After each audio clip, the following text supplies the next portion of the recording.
જય શ્રી કૃષ્ણ, જય દ્વારકાધીશ મિત્રો. આજે આપણે અધ્યાય 18નો 18મો શ્લોક સમજીશું.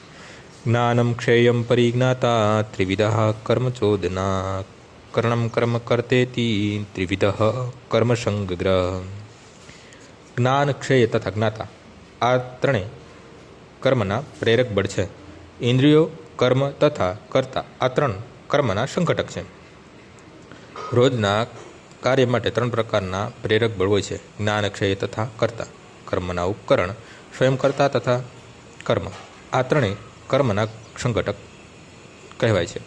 કોઈ પણ મનુષ્ય કરેલા ગમે તે કર્મના આ તત્વો હોય છે. કર્મ કરતાં પહેલાં કોઈને કોઈ પ્રેરણા રહેલી હોય છે. કોઈ પણ કાર્ય પ્રત્યક્ષ રીતે થાય તે પૂર્વે તેના ઉકેલરૂપ જે ઉપાય શોધી કાઢવામાં આવે તે કર્મનું સૂક્ષ્મ રૂપ હોય છે.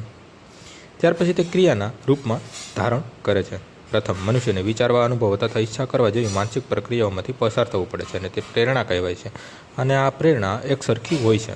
પછી તે શાસ્ત્રોમાંથી મળે કે ગુરુના ઉપદેશમાંથી મળે.